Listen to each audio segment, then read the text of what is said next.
Hi everyone.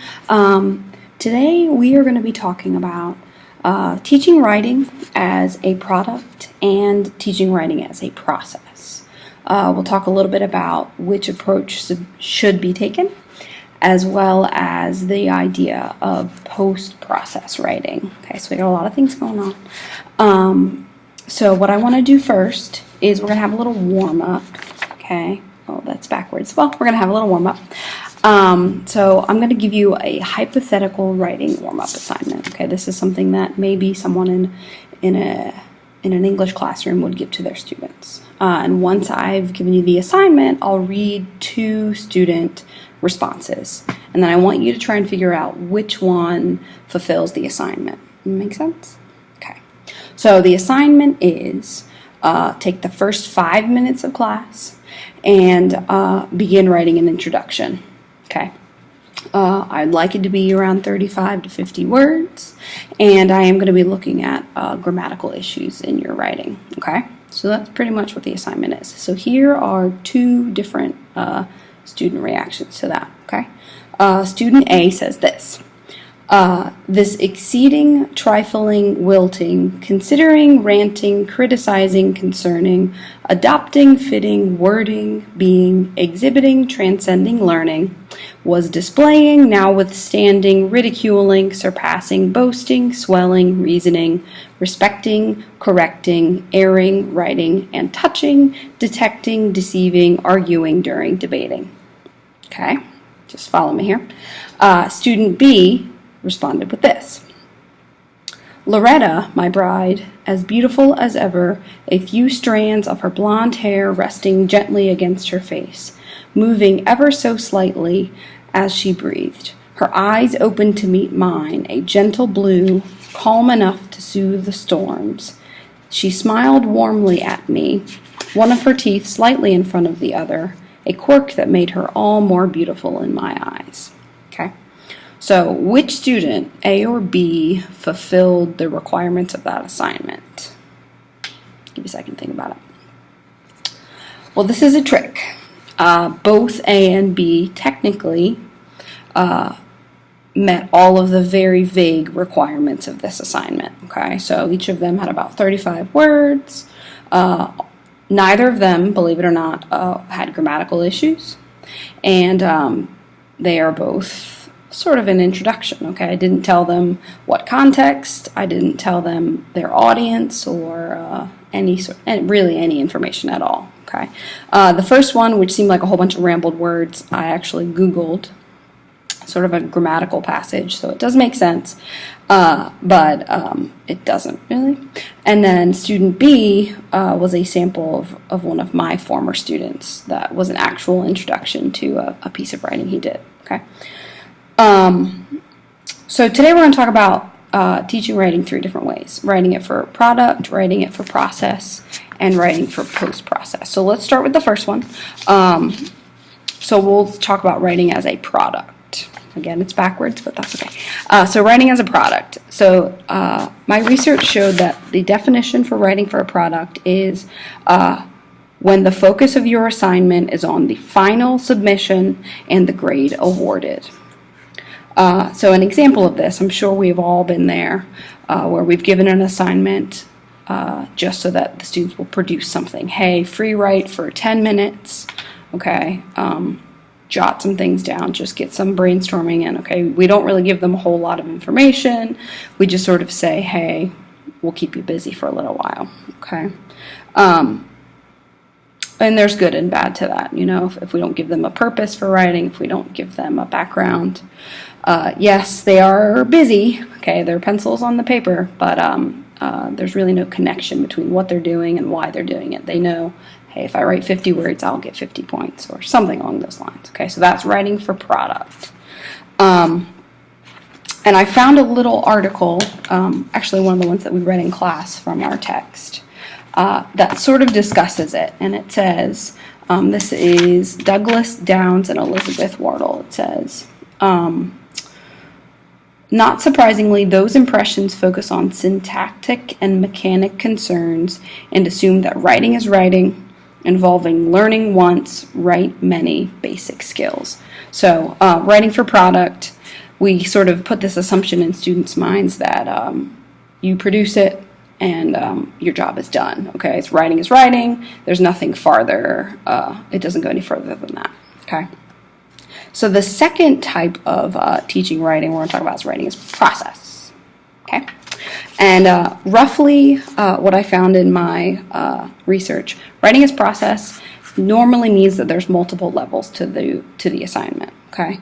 The teacher stimulates students in performing and reflecting on learning activities, which leads them towards independent thinking and writing by dividing the writing tasks into identifiable stages and critiquing other students' writing. So anytime we're doing pre-writing, anytime we're doing rewriting, peer revisions, graphic organizers, any of that awesome stuff, that's considered process writing. Okay, so the research that, at least the bulk of the research I found, supports writing as a process far more than just as a product. Okay, in the long run, they become more global writers. Our kids become more aware of what they're doing, and so on. Okay, and then the last type of writing we're going to talk about is called post-process writing. Okay, and what post-process theory, it encourages us to re-examine our definitions of writing as an activity instead of a knowledge.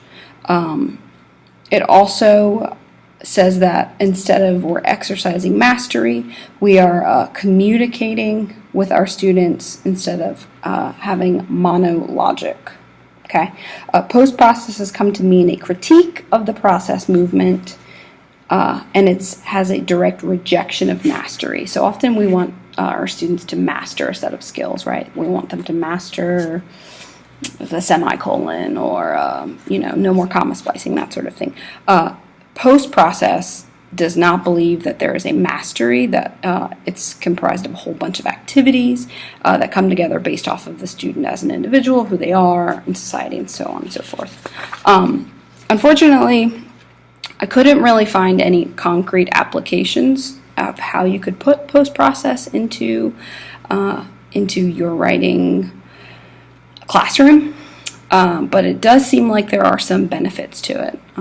Definitely, there's always a time and a place for writing activities, especially if you're building on other activities, as well as I believe that it should always be a dialogue between you and your student, not just a one-way conversation. Okay. So the last thing that I wanted to do with you guys is share with you my experience in writing in all of these different styles. So I'll give you a quick story, and I like to call it the short story assignment nightmare. So last year was the first year that I taught 11th grade, and with my 11th graders we did a creative writing assignment where I had them write short stories. And I had all sorts of resources for these kids. I gave them a really crazy rubric that looked something like this. I gave them a whole checklist of the elements of a short story, so things that they should know. I read them several short stories. So I felt very confident in what I had done with these students in this unit.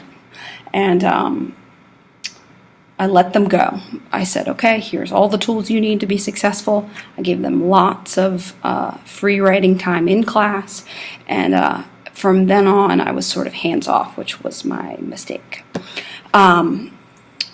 So I thought to myself, when these kids turn these papers in, they're going to be awesome. They're going to have wonderful short stories. They're going to know exactly what they're doing.